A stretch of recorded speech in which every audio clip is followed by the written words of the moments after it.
एक कथा भक्तमाल जी में आती है। एक भक्त थे, उनका नाम था धन्ना जाट।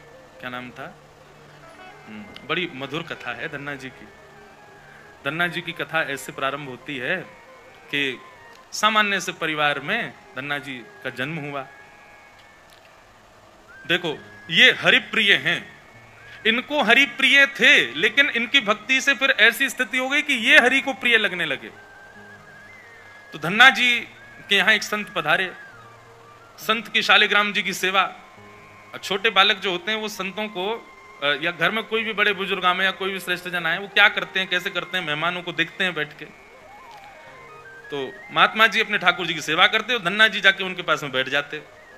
पहले जल से स्नान, फिर दूध से स्नान, फिर घी से, फिर दही से, फिर शहद से, पंचामृत स्नान करा के बढ़िया इत्र लगा के ठाकुर जी को उर्द पुंड तिलक लगा करके माला तुलसी पधरा के विराजमान कर दिया। धन्ना जी को इतनी अच्छी लगी ये सेवा, रोज बैठ जाते, पूरी रात रोते, अपनी माँ से कहते मैया ये सुबह कब होगी। क्यों? वो सुबह होते ही बाबा के पास जाऊंगा, उनकी सेवा देखूंगा कैसे करते हैं। बंधुओं देखो, भक्ति का बीजारोपण बाल्यकाल में ही होता है। छोटे जितने बालक उतनी ज्यादा उनको सत्संग, उनको संतों के सन्निधि में, भक्तों के पास ले जाना प्रारंभ किया जाए, उसका प्रमाण फिर आपको 25-30 वर्ष का जब वो होगा दिखेगा। जो बालक बचपन से कभी संत संग नहीं गए, कभी संतों की सेवा नहीं देखी, उनके जीवन में निश्चित ही भक्ति का अभाव रहता है।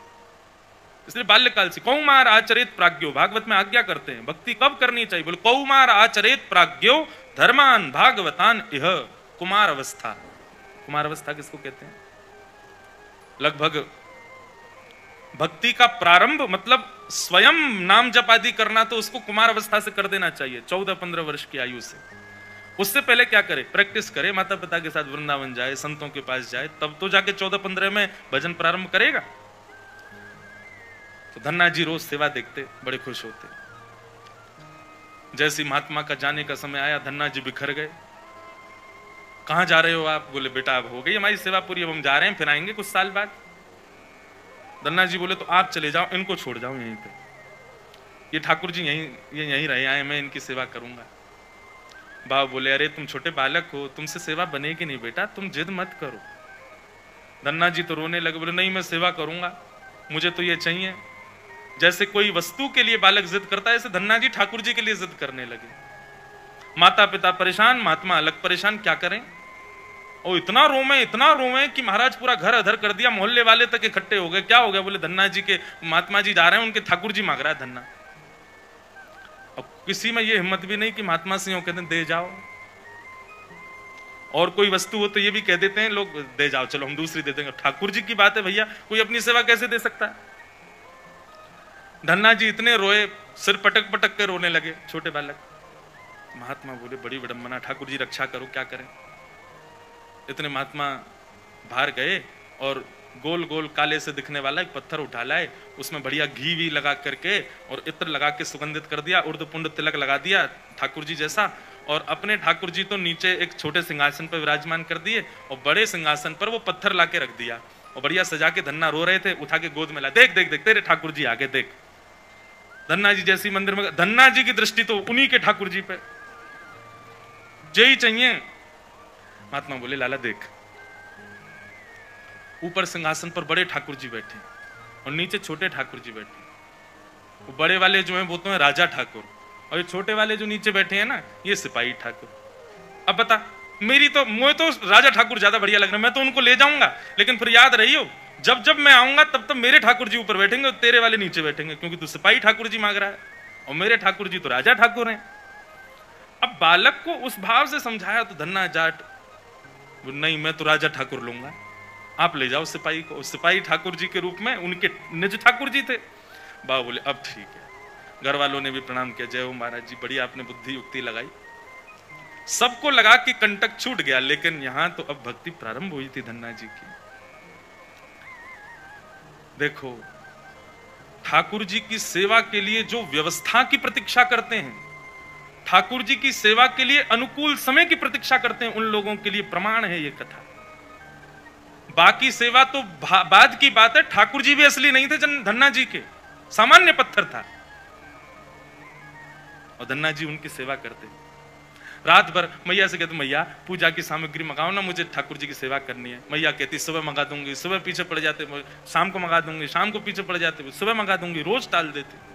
एक दिन धन्ना जी अनशन पर बैठ गए, नन्हे से, भोजन नहीं करें, दूध नहीं पीवे, पानी नहीं पीवे। अब तो ये कि रात में सोए भी नहीं, मैया से बस ये कहें पूजा की सामग्री मंगाओ, पूजा की सामग्री मंगाओ।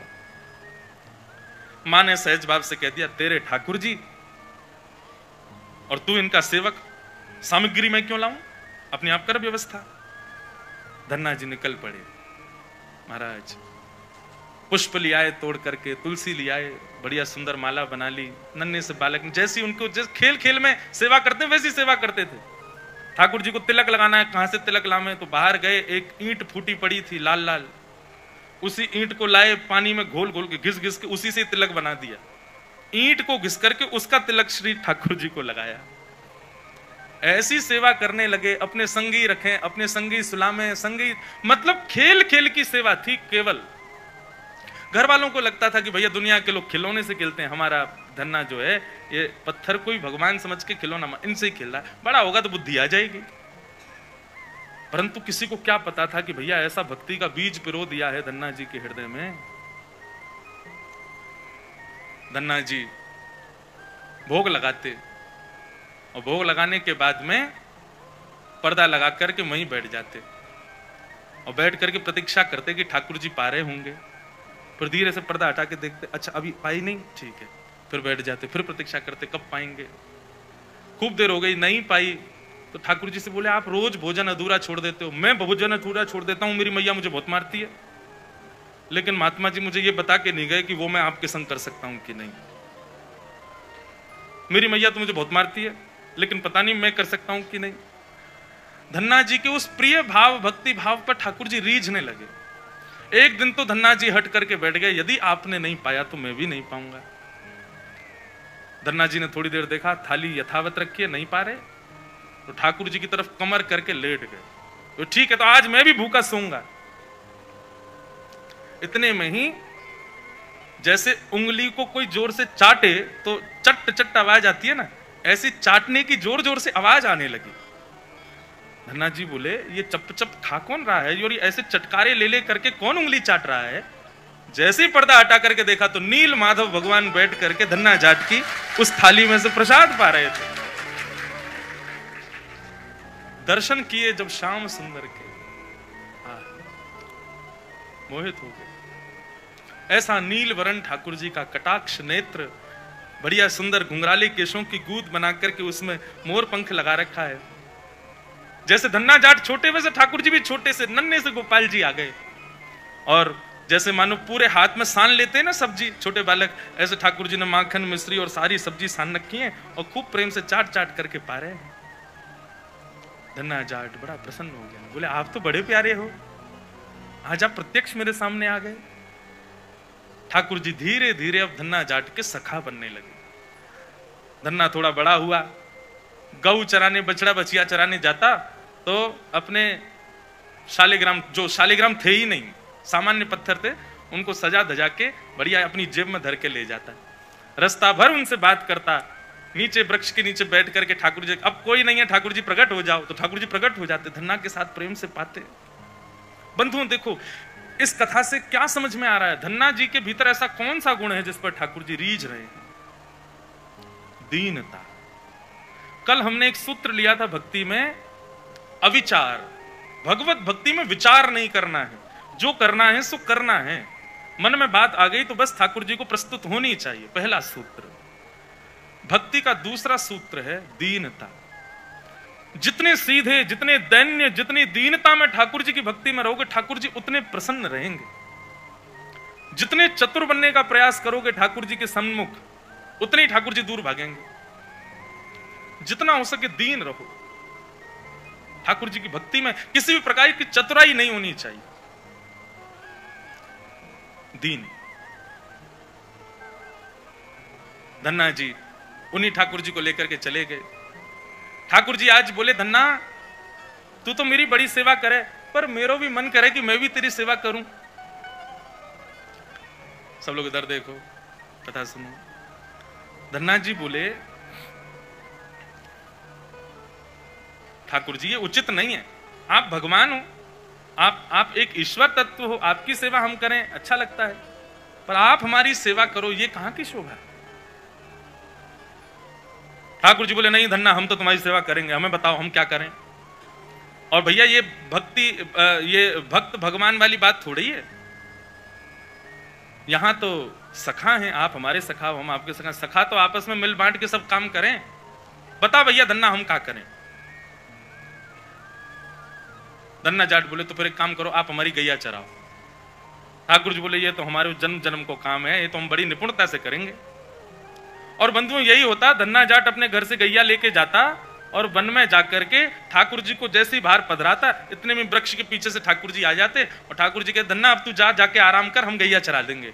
और सारी गैया ठाकुर जी चराते। शाम का समय जब होता तब धन्ना जी जाते और जाके ठाकुर जी को दोबारा अपनी जेब में रख के गैया लेके आ जाते। एक दिन वो महात्मा आ गए जो धन्ना जी को वो पत्थर दे के गए थे। जैसे ही घर पे आए तो धन्ना जी लेटे थे।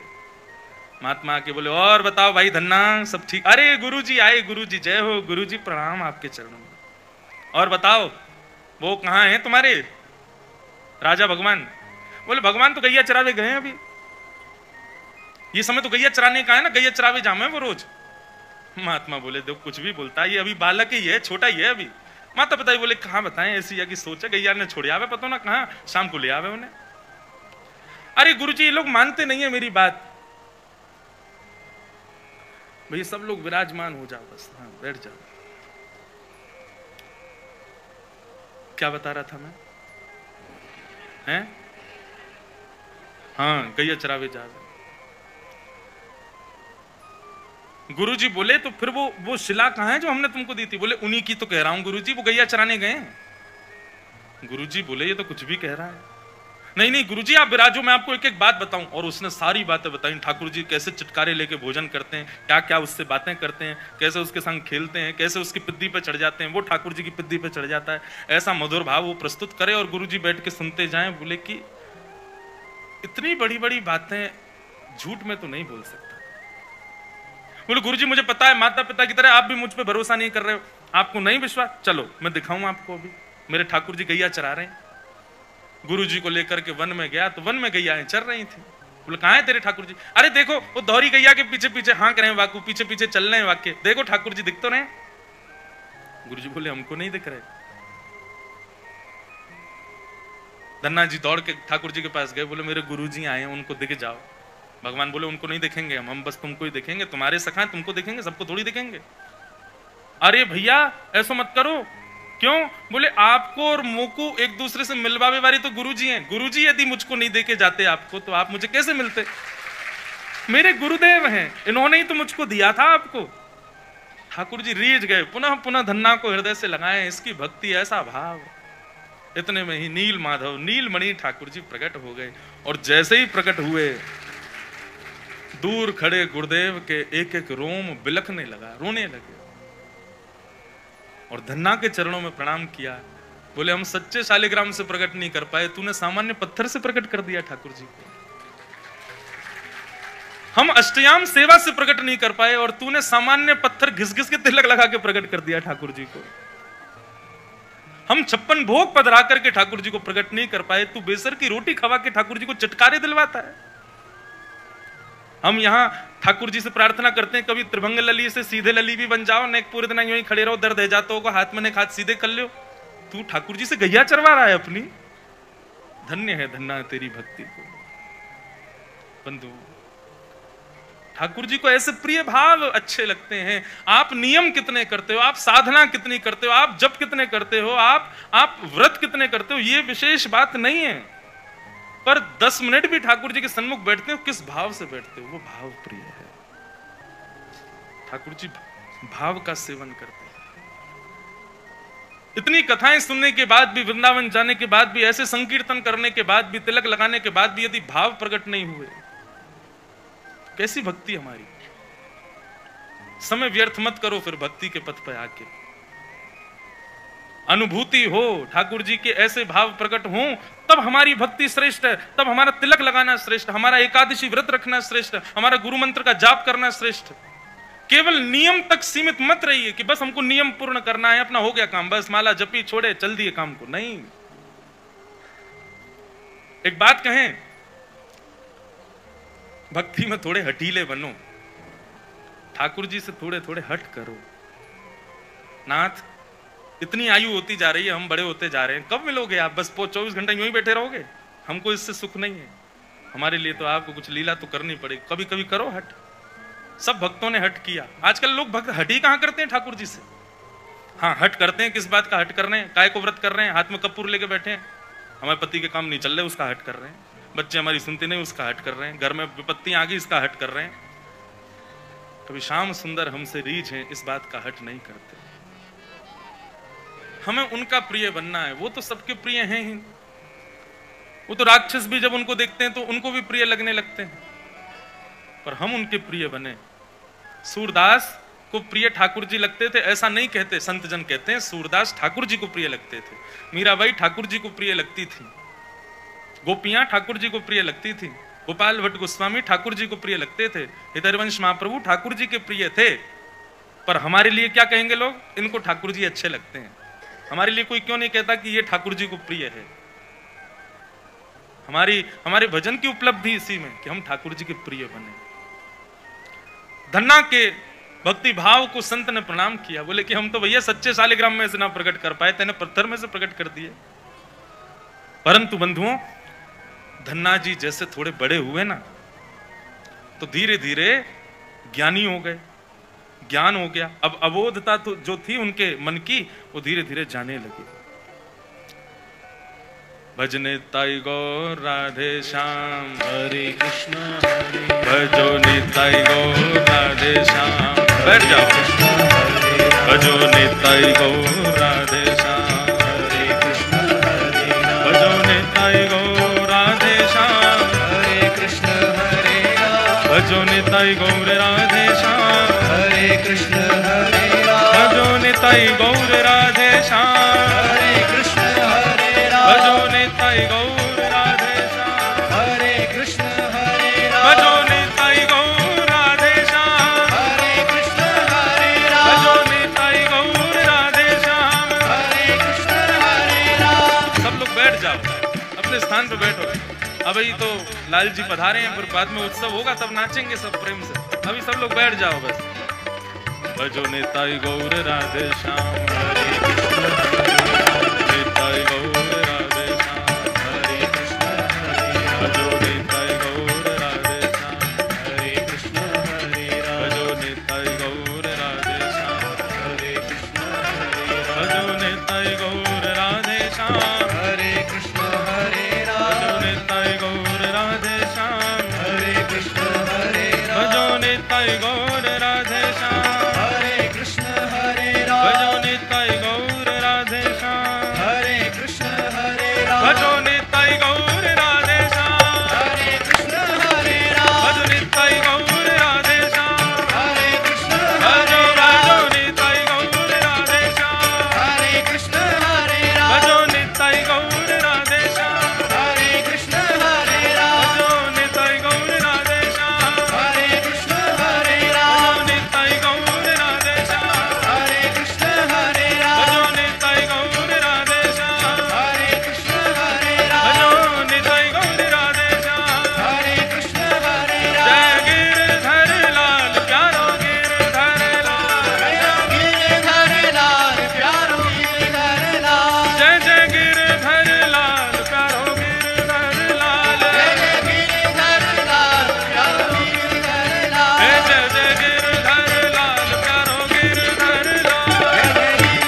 विराज जाओ भैया, सब लोग अब विराज जाओ, आ जाओ। बोलो गिरधर लाल प्यारे की।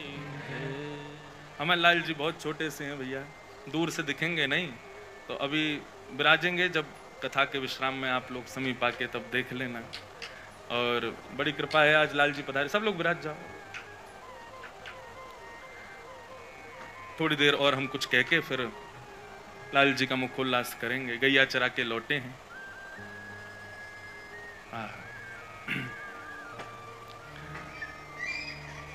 सूरदास जी कहते हैं,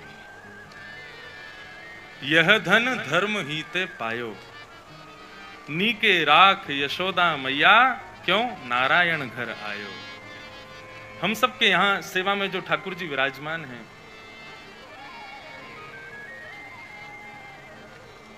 हमारे ऊपर कृपा करके ठाकुर जी पधारे हैं और हम सब यशोदा हैं। बंधुओं देखो, श्रृंगार करो उस समय भाव क्या रखना है कि हम यशोदा, और जब भोग लगाओ तब भाव क्या रखना है, हम सहचरी सखी हैं ठाकुर जी को। शयन कराओ तब ये भाव कि किशोरी जी हमारे हस्त कमल में आके लाल जी को शयन कराओ। भाव युक्त हो कि आप ये सोच के सेवा करें हम इंद्रेश हैं, हम कृष्णदास भैया हैं, हम आदि आदि जो भी अपने नाम से यदि सेवा में जाएंगे ना, ठाकुर जी सेवा स्वीकार नहीं करेंगे। हम इतने योग्य ही नहीं कि हम उनकी सेवा कर सकें। इसलिए प्रातः काल जब ठाकुर जी को उठाएं, ठाकुर जी श्रृंगार करें, उस समय भाव कि हम यशोदा मैया, और यशोदा के भाव से लाला को अपनी गोद में विराजमान करो। मेरो ही लाला है, मुँह कोई तैयार करनो है, उसी भाव से भोग लगाओ तब सहचरी भाव, सखी भाव, ये लाल जी तेरे पैया लागू भोजन करो प्रेम से, इसी भाव से कवल ठाकुर जी को पधराओ। और रात्रि जब शयन कराओ तो हम श्री जी तो बन ना सकें, लेकिन हमारे हस्त कमल में श्री जी के समान कोमलता आ जाए।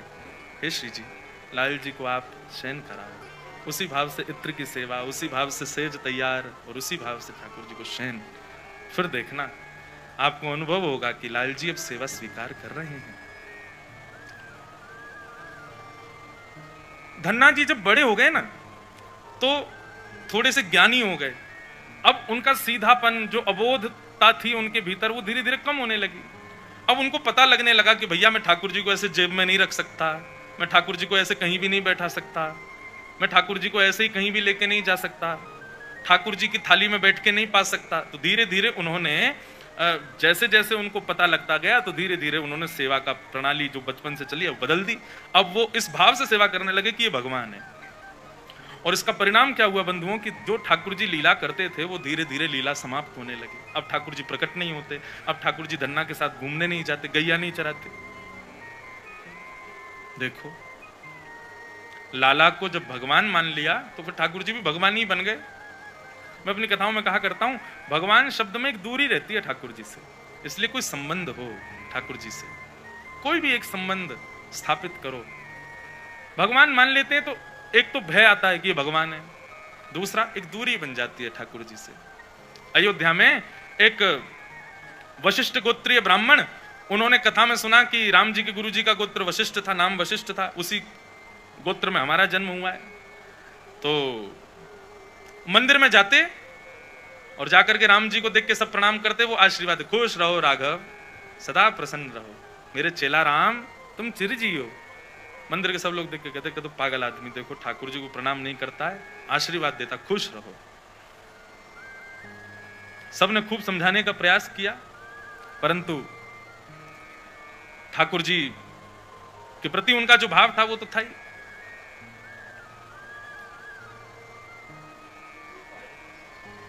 ठाकुर जी के प्रति जो उनकी रुचि थी वो तो थी, उसको कोई कैसे बदल सकता था। परंतु प्रमाणित तो तब हो जब ठाकुर जी भी बतावें कि ये हमारे गुरु जी। तो कनक भवन बिहारी जो हैं वो पालकी पे बैठ के नगर भ्रमण को जाते। जैसे ही उन गुरु जी का घर आया, पालकी निकली, राम जी ने अपना मुकुट घेर दिया, पुजारी जी ने ऐसे पर्दा लगाया, पर्दा लगा करके राम जी का मुकुट धरा। शायद हमारे लाल जी ने भी मुकुट घेरा अभी है। देखो लीला चल रही है तो उसको स्वीकार कर रहे हैं, गुरु जी हैं भैया, गुरु जी के आगे मुकुट थोड़ी पहनेंगे। तो ठाकुर जी ने मुकुट घेर दिया, राम जी ने। पुजारी जी लगे मुकुट धराने, खूब प्रयास किए मुकुट नहीं धारण करें। इतने में ही वो अपने घर की छत पे आके खड़े, क्या हुआ, ये पालकी रुक क्यों गई? अरे ठाकुर जी का मुकुट गिर गया। बोले पहनेगा भी नहीं, गुरु जी के घर के सामने से जा रहा, मुकुट पहन के थोड़ी जाएगा, चेला हमारा। सब लोग बोले क्या पागल आदमी बताओ, यहां पे भी अपनी बात सिद्ध कर रहा। बोले तुम लोग नहीं मानो, राम जी मानते हैं। और बंधुओं पता है आज तक अयोध्या में इस लीला को भी सैकड़ों वर्ष हो गए, आज भी ठाकुर जी पालकी में जाते हैं और उस स्थान पर आके आज भी ठाकुर जी का मुकुट गिर जाता है। क्यों? गुरु जी का घर है। संबंध आप एक बार स्थापित करो, निभाएंगे ठाकुर जी। फिर हम ये भी नहीं कह रहे कि आप निभाओ, आपसे निभेगा भी नहीं, संबंध बना भर लो, बस निभाने की जिम्मेवारी ठाकुर जी की।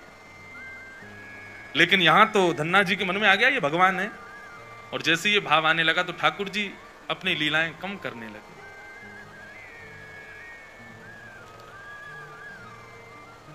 एक दिन व्याकुल हो गए धन्ना जी और अपने ठाकुर जी के आगे रुदन करने लगे। बोले नाथ कृपा करो, आप क्यों लीला नहीं करते, क्यों ऐसे भाव। तब भगवान ने उनके स्वप्न में प्रकट होकर के आज्ञा की, धन्ना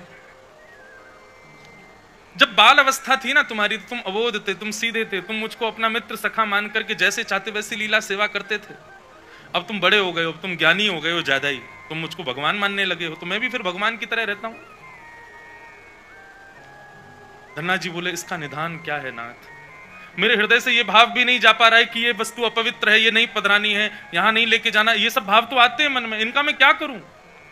और मैं चाहता हूं कि आप लीला भी करो, ये कैसे संभव हो। तब भगवान ने आज्ञा की, बोले अब तुम गुरु दीक्षा लो, क्योंकि अब तुम बड़े हो गए हो, अब ज्ञान रखने की तुम में सामर्थ्य है, अब गुरु आश्रित हो जाओ और सत्संगों में जाकर के गुरुजनों के प्रवचन सुनो, उनकी दिशा ग्रहण करो, और दिशा ग्रहण करके फिर दीक्षा ग्रहण करो। बंधुओं, हम गुरुदेव के सन्निधि में क्यों जाते हैं? ताकि हर स्थिति में वो हमको समझाएं कि हमें क्या करना, और फिर उन्होंने जो कहा उस पर कोई विचार नहीं।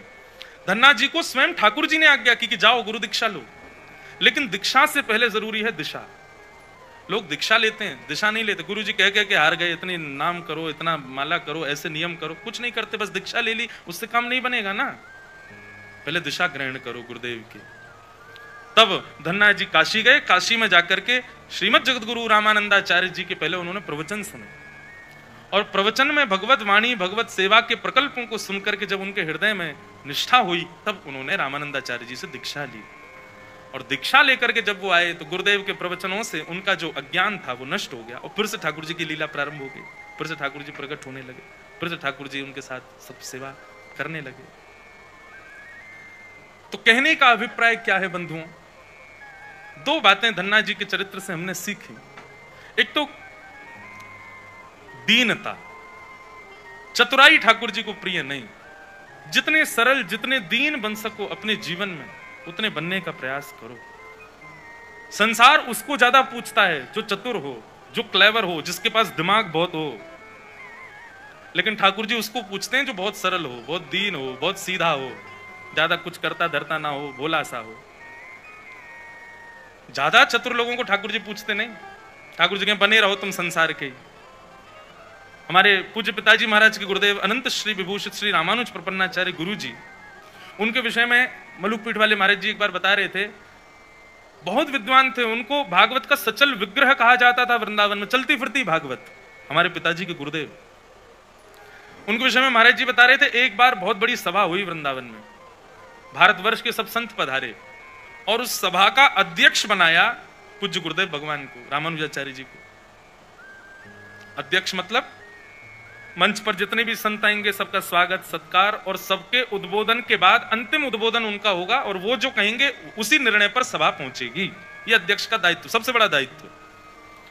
पर हमारे गुरु जी कैसे बेचारे सीधी सरल सी धोती पहनते, सामान्य से वस्त्र धारण करते, दीनहीन से रहते, हाथों से तिलक लगा लेते, बिल्कुल सरल स्वभाव उनका। सामान्य सी पादुका पहन करके आ गए सभा में। वहां सभा में भारतवर्ष के सब संत आए थे, हजारों की तादाद में भीड़ बैठी थी। आने में बेचारे थोड़े से लेट हो गए, विलंब हो गया, तो जैसे ही मंडप में प्रवेश करने लगे तो उनका नाम उच्चारण मंच से हो रहा था। परम पूजनीय प्रातस्मरणीय श्री रामानुजाचार्य जी महाराज, जो आज की सभा के अध्यक्ष हैं, वो मंच पे आ जाएं। गुरु जी बेचारे हमारे आने का प्रयास तो कर रहे, दो चार महात्माओं ने डांट फटकार के उनको बैठा दिया, यहीं बैठो, कहाँ जा रहे हो, आगे भगे जा रहे हो, भीड़ इतनी हो रही है। तो हमारे गुरु जी वो बेचारे पीछे चप्पलन में ही बैठ गए। सभा के अध्यक्ष वहीं बैठ गए, वहीं बैठे बैठे पूरी सभा सुनते रहे। सब लोग बार बार घूम घूम के जाएं, बोले कि रामानुजाचार्य जी नहीं आए, अभी तक अध्यक्ष नहीं आए, समय निकला जा रहा है। 2-4 लोग हमारे घर पहुंचे, बोले गुरुजी कहाँ हैं? बोले गुरुजी तो सभा में गए। बोले सभा में तो आए नहीं है। लौट करके आए, बोले सभा में ही बैठे हैं। हजारों लोगों में देखा तो पीछे जहां जूते चप्पल उतरे हुए तो वहां गुरुजी बैठे चुपचाप दीनहीन सभा में। जब जाकर के मंच पे बताया, बोले रामानुजाचार्य तो पीछे बैठे। सारे संत आए, सबने उनको नतमस्तक प्रणाम किया। बोले आपकी ये दीनता, ये सरलता, ये दैन्य भाव, इतने विद्वान, इतने श्रेष्ठ होकर के भी आप में ऐसी सरलता। बंधुओं एक बात कहें, योग्यता आ जाए जीवन में और भक्ति ना आवे तो योग्यता का प्रदर्शन होता है, पर योग्यता आने पर भक्ति आ जाए तो उस योग्यता को व्यक्ति छुपाता है। विद्वान होकर के भी ऐसा प्रिटेंड करेगा कि वो कुछ नहीं जानता है। सर्वगुण संपन्न होकर के भी वो ऐसा दिखाएगा कि वो बिल्कुल, इसका एक सूत्र हमारे यहाँ के, जो अपनों सुख चाहे हो तो मूर्ख बन के रहो। अगर अपना सुख चाहते हो तो भैया ज्यादा विद्वान श्रेष्ठ बन के मत रहो। जो अपनों सुख चाहे हो तो मूर्ख बन के रहो। मूर्ख बन के रहो का मतलब मैं श्रेष्ठ हूं। माता पिता ने कही चाय बना दो, और बच्चों में लगी हुड़ मैं बनाऊंगा। बच्चे ने बढ़िया बना दी तो बेचारे को रोज ही, बेटा तू ही बना, तू ही बढ़िया बनाता है, रोज की लग गई ड्यूटी। ऐसे ही संसार में भाई हर काम के लिए अपने हाथ ऊपर करोगे ना तो फिर सारे दायित्व तो तुम पे ही आ जाएंगे, भक्ति कब आएगी? इसका मतलब ये नहीं है कि जबरदस्ती आज ही सब जाके उल्टे सीधे काम करो। बोले महाराज जी कह रहे मूर्ख बन के रहना है, नहीं। कहने का अभिप्राय अपने भाव, अपनी योग्यता, अपने स्वभाव, अपने जितनी भी श्रेष्ठताएं उनको छुपाने का प्रयास करो। भक्ति छुपाने का विषय है, प्रदर्शन का नहीं। प्रदर्शन मत करो, उसको दिखाना नहीं है, किसी को बताना नहीं है हम कितने श्रेष्ठ, हमारी भक्ति कितनी श्रेष्ठ, लाल जी से हमारी प्रीति कितनी श्रेष्ठ। ज्ञानी लुटे जिन्होंने भी बताया, गुमानी यहां पल में लुट जाए लाखों का डेरा, पग बढ़ा हो ना जाए अंधेरा। प्रेम नगर की डगर है कठिन रे, बटो ही न करना बसेरा, पग बढ़ा हो ना जाए। बड़े बड़े ज्ञानी लुट गए भैया, जिन्होंने भी प्रदर्शन किया भक्ति का। अपनी भक्ति को छुपाओ, अपनी योग्यताओं को छुपाओ, अपने श्रेष्ठ भावों को जितना हो सके गोपनीय रखो। क्यों गुरुदेव के मंत्रों को गोपनीय भाव से कहा जाता है? इसीलिए क्योंकि वो रत्न है, उसको प्रदर्शन नहीं करना है, उसके पीछे कोई और बात नहीं है। गुरु मंत्र को सबके सामने नहीं बोलना, या जो हमारे गुरु भाई नहीं है उनके सामने नहीं कहना, या गुरुजी भी देते हैं तो मुंह ढक करके छुप करके कान में क्यों? उसका तात्पर्य ये भैया ये गोपनीय वस्तु है, इसको गोपनीय ही रहने देना, क्योंकि भजन गोपनीय होता है, भजन प्रदर्शन में नहीं आता है, प्रदर्शन का विषय है ही नहीं। और जहां प्रदर्शन आ गया वहां ठाकुर जी का दर्शन नहीं होगा। ठाकुर जी का दर्शन करना है, प्रदर्शन से बचो जितना हो सके। आजकल वृंदावन में क्या है, प्रदर्शन ज्यादा हो गया, लोग तो खूब जा रहे हैं लेकिन प्रदर्शन की इच्छा से जा रहे हैं, इसीलिए राधा रमन राधा वल्लभ बिहारी जी के दर्शन नहीं कर पाते। प्रदर्शन से बचो। भक्ति आएगी तो प्रदर्शन जाएगा, भक्ति के बिना योग्यताएं आएंगी तो प्रदर्शन आएगा। छुपाओ। तो इस प्रकार धन्ना जी के विषय में कथा सुनाई, और भी आगे बहुत बड़ा चरित्र है श्री धन्ना जी का। ऐसे धन्ना जी के इस भाव से हमने दीनता सीखी, दैन्य सीखा। जितना दीन बन सको उतना प्रयास करो दीन बनने का। तो पहला सूत्र भक्ति का, भक्ति भाव में सोचना नहीं है, और दूसरा सूत्र दीन बन के रहना है, सरल बन के रहना है। बस यही भक्ति के कुछ सूत्र हैं। भागवत में एक भक्त और हैं, उनका नाम है वृत्रासुर। इनकी भक्ति भी बड़ी सुंदर है। प्रयास करेंगे, कल विश्राम है इस मंगल में सत्संग का, तो कल विश्राम सत्र में वृत्रासुर की भक्ति और श्री जयदेव महाप्रभु का मंगल प्रसंग सुनाएंगे, जिन्होंने गीत गोविंद जैसा महाकाव्य लिख करके श्री जगन्नाथ जी को अति रिझाया, अति आनंदित कर दिया। ऐसे श्री जयदेव महाप्रभु और श्री वृत्रासुर, इनके प्रसंगों को हम कल के भाव में सुनेंगे। बंधुओं, आज श्री गिरधर लाल जी विराज रहे हैं और बड़ी अनुग्रह करके हमारे सामने आज श्री कृष्णदास भैया जी भी पधारे हैं। तो बहुत दिनों बाद आपसे मिलना हुआ है। लाल जी का तो प्रथम मिलन है। तो भाव है कि आज के मंगल में उत्सव के विश्राम में हमारे दिव्यदास भैया एक पद से ठाकुर जी को रिझामें और हमारे कृष्णदास भैया भी ठाकुर जी को अपने मधुर भाव से रिझामें। हम आप सब लोग उसका आनंद रस स्वादन पान करें, ऐसी भावना है। बाकी फिर जैसे आप सबका भाव बने उस हिसाब से ठाकुर जी को आनंद कराएंगे। तो आओ 2 मिनट हरिनाम संकीर्तन करते हुए फिर आज के उत्सव को विराम देते हैं और भैया का सुंदर भाव ठाकुर जी के प्रति जो भी उद्गार होंगे श्रवण करेंगे।